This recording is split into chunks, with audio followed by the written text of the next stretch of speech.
Нашите баби и прабаби се раждали у дома, а майките ни и повечето жени днес се раждат в болница. Това са само 2 поколения и нищожно кратък миг от историята на човечеството.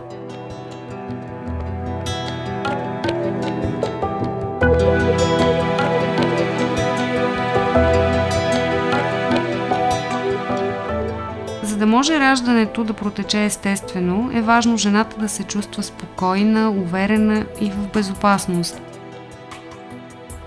Важно е раждането да бъде оставено на своя собствен ход, да няма намеса. Важна е нагласата на ума. Аз бях готова за най-специалното преживяване в моя живот. Не се страхувах и бях решена да не изпитвам болка.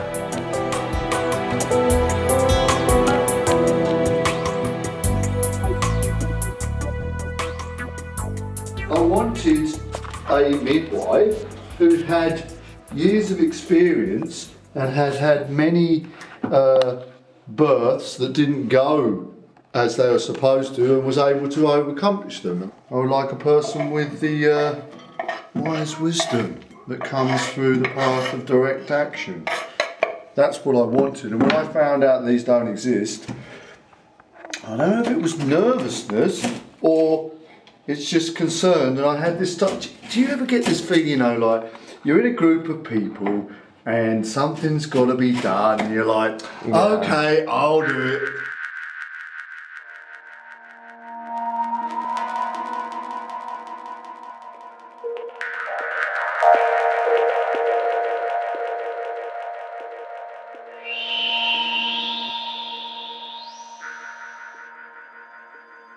Мечтая си и ме изкушава идеята да си рода вкъщи, но заради притесненията и страховете на половинката ми най-вероятно ще е в болница.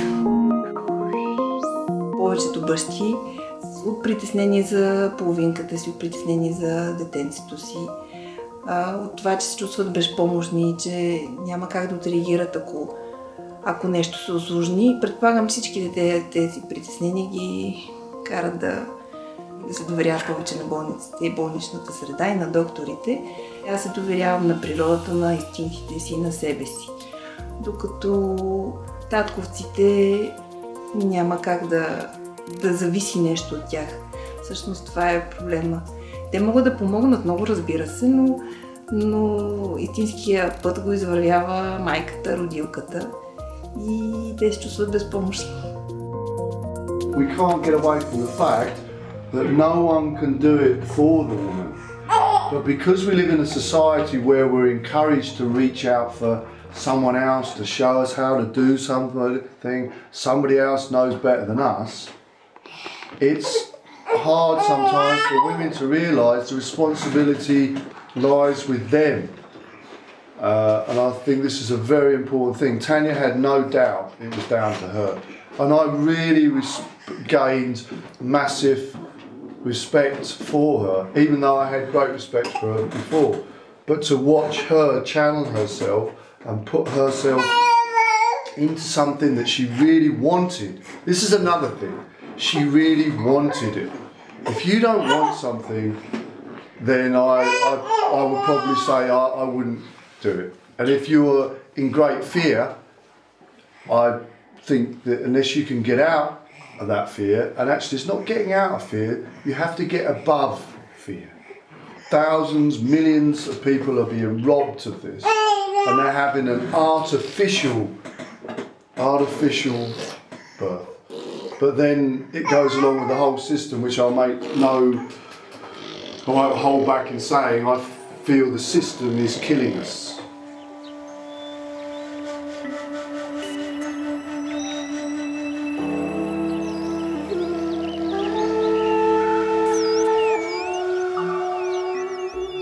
Казвам се Елица Гранчарова, на 33 години съм. Родих, когато бях на 29 години, първото си дете.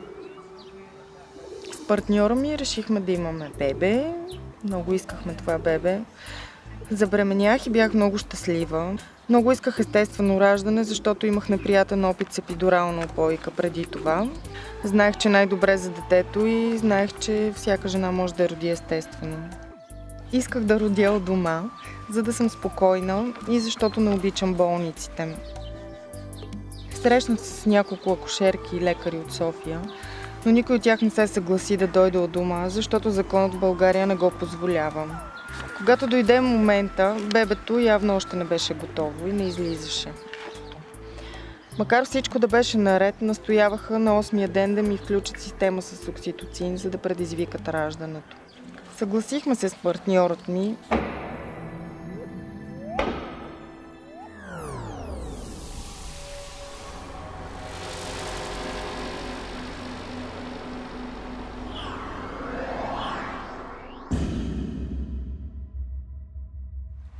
След като отидох в болницата, контракциите намаляха и почти спряха.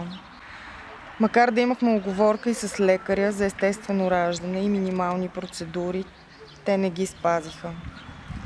Лекаря ми спука водите, което беше доста болезнена процедура.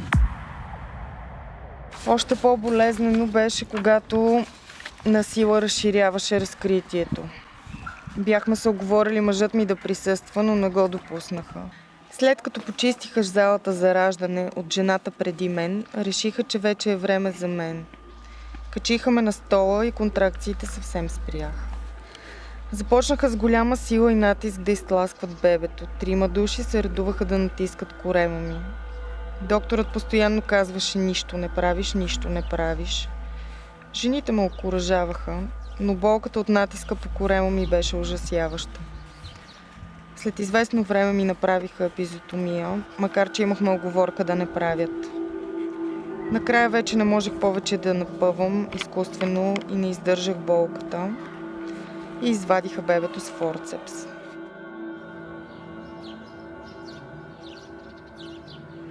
Доверих се на екип от лекар и акушер, но те в общи линии ме излъгаха и приложиха върху мен и бебето насилствени и брутални практики. Направиха го в момент, в който имах нужда от близост и топлина и хора, на които имам доверие. Зърнах го за миг и отпуснах глава да почина. В този момент са ми вляли пълна опойка и заспах, макар да имахме уговорка да не го правя. Видях бебето си след 2 часа, когато се събудих. Държаха го в кувьоз 3 дни, макар да беше голямо и здраво. Имах и най-щастливото и лакомо бебе, което засука от първия път и успях да го кърмя изключително през първите 6 месеца. Кърмих го 3 години, но споменът за раждането все още е жив. Не мога да кажа, че не съм усетила никаква болка, но успях да се издигна над болката. По време на раждането през мен преминаваше една много силна, много мощна енергия, която идваше на вълни. Усетих, че когато се нося с вълната, когато се сливам с нея, когато цялото ми внимание е напълно насочено към това, което се случва в настоящия момент, тогава се издигах над болката. Беше едно преживяване, в което си на ръба между 2 свята и в единия свят усещаш, че има болка и има някакво друго измерение, в което просто е неописуемо това, което изпитваш. Дишането беше водещо, така много ми помагаше да се концентрирам и да използвам напълно тази енергия на вълната, да я следвам. Пеенето, издаването на звуци, целувки с таткото, въобще цялата обстановка в къщи, музиката, подкрепата на 2 жени, които са раждали, 2 близки приятелки. Всичко това ми помогна да бъда в такова състояние на тялото и духа, че просто да оставя раждането да се случи, да оставя този механизъм на раждането, който е усъвършенстван за хиляди поколения хора, да се случи по най-естествения начин.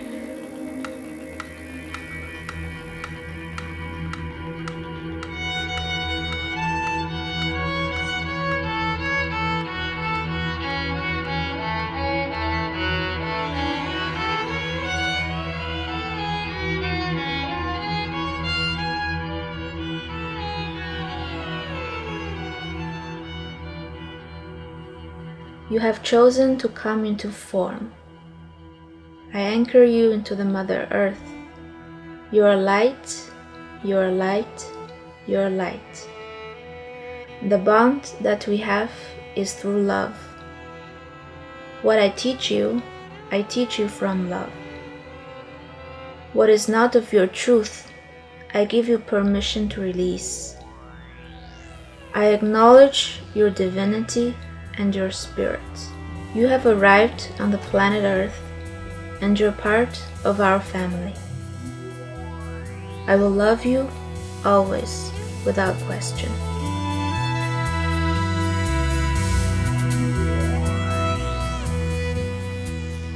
Wanted to give birth at home instead of because I feel that I will be more relaxed at home, will be with people who are close to me, and it'll be good for everybody, for the baby and for the parents, for us.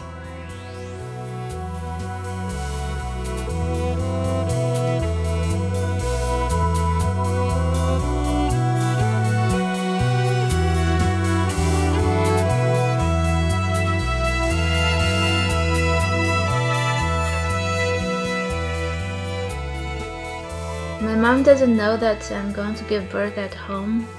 I don't want her to worry. Probably she would understand me if I explained to her the reasons why, just to not complicate things and to not make the situation more stressful as it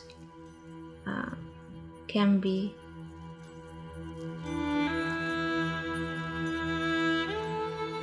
Pregnancy is not a disease, and I don't see why it needs to happen at a hospital.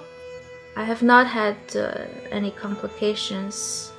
It's been a really easy pregnancy, and the risks are very small to justify going to the hospital. And I've been there for checkups, and it's a stressful environment for me. If I have to go and give birth there, I will not be able to relax completely, and it'll be just slower and more difficult. And who knows what will happen if things get difficult.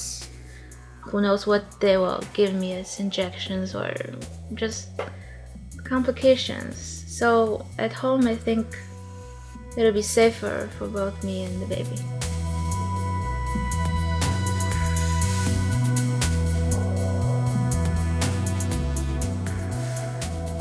Раждането на дъщеря ни беше много радостно, много вълшебно преживяване.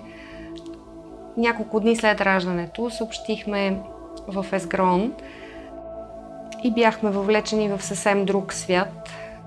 Вместо да започне процеса по регистрация на единен граждански номер, оттам изпратиха бърза помощ. И когато отказахме да постъпим в болница, тъй като и двете се чувствахме чудесно, след няколко часа дойдоха служители на агенцията за закрила на детето, заедно с полиция. Заплашиха ни, че могат да ни отнемат бебето и че ще трябва да водим дело съответно за майчинство и за бащинство. Историята стигна и до медиите, които пресъздадоха много изкривена история на това, което се случваше. За щастие всичко завърши благополучно. Ако се родиш с насилие, някой ти скача на корема или вкарва форцепс и те вади на сила или вакуум, ти по този начин можеш да проявиш насилие вече в своя живот към другите. Ако се родиш в любов, ако те поеме майка ти, примерно, или баща ти, вече съвсем различен човек ставаш. Така че много е важно как идваме на този свят.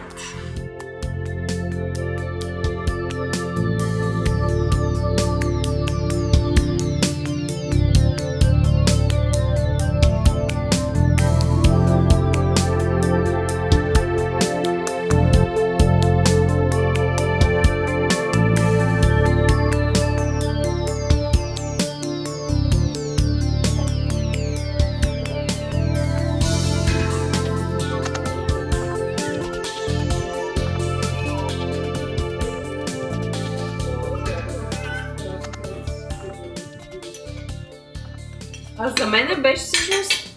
Аз нямах никакви страхове докато раждах. Преди това, докато бях бременна, имах различни страхове, нали, защото все пак съм чела книги, знам за смисъл и съм чувала от разни филми, от хора, Увита път на връв, Туити Онуити и всеки един от страховете ги отработих. Успях да излезе в някакво така атмосфера на любов, на хармония. И после си лягаш в собственото легло и си бушкаш бебчето и не се притесняваш. Че някой ще ти го вземе, ще го удали, ще го държи някъде. Дали трябва да се бориш, да го закърмиш или ще го хранят с бутилка. Моето раждане беше страхотно, но съвсем не беше лесно. Причината е, че бях много добре подготвена за всички възможни интервенции. Бях решена да се бия, ако трябва, но да не ги допусна. Всъщност, раждането ми продължи 36 часа, от вторник вечерта до четвъртък сутринта, от които прекарах по-голямата част от времето в къщи. Давам си сметка, че никой нямаше да ме чака в болница за толкова дълго време да раждам. Вкъщи бях с мъжа си, с една от най-добрите ми приятелки, която всъщност е идола. Мъжът ми ме подкрепяше по време на контракциите, танцувахме бели денс, което много помага бебето да се намести добре в таза. И защо бяхме в едно пространство на домашен уют, в което се чувствах и аз много спокойна, може би и бебето по тази причина. На финала отидахме в болница. Успях да отложа качването на стола до абсолютно последния момент. По мое настояване вдигнаха облегалката на стола, поставиха ми ръчки, за които да се държа, за да мога да напъвам. Пак по наше настояване с таткото ми дадаха бебето веднага след като излезе. Бяхме неразделни до края на болничния ми престой. Буквално само за по няколко минути на ден персонала го взимаше за рутинната ни преглед от педиатър, но двамата се чувствахме прекрасно и всичко беше чудесно. Изпитвам ужас от болниците по една или друга причина. И общо взето се надявам да не ми се налага да стигам до там. Преди да родя си мислех, че ако отида в болница, със сигурност ще си поискам болкоуспокояващи. А не исках това да става. Не почувствах нужда от някакви външни интервенции.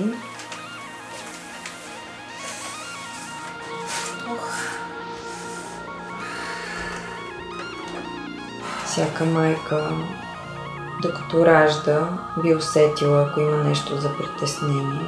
И аз знаех, че всичко е наред и не чувствах нужда от медицинска помощ. И вече, когато започнаха напъните, някакси тази енергия на напъните грабваше тялото ми. И то само си вършеше работата. Не беше нужно да правя нещо, да напъвам. И ми се щеше така, като излиза да се погледнеме и да си го гушна.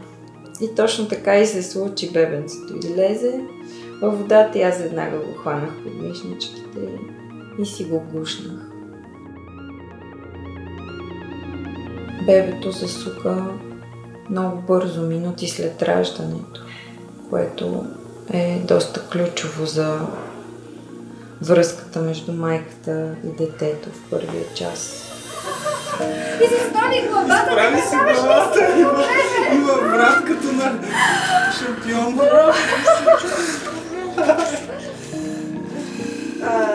Първо не съм видяла дали е момиче или момче. Кой се интересува от такива неща?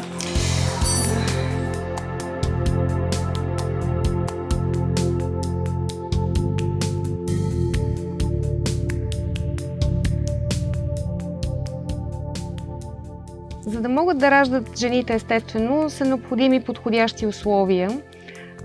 Всяка майка зависи да осигури най-добрите условия за раждането на нейното дете. Но е много важно семейството и обществото и хората, които имат отношение към това раждане, да я подкрепят в нейния избор, какъвто и да е той.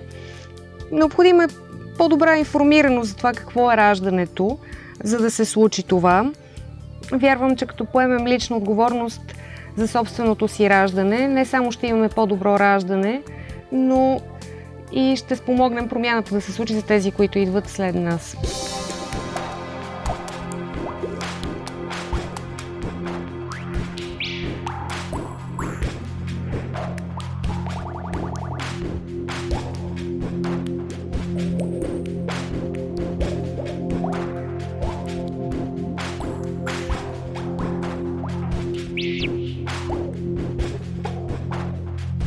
Thank you.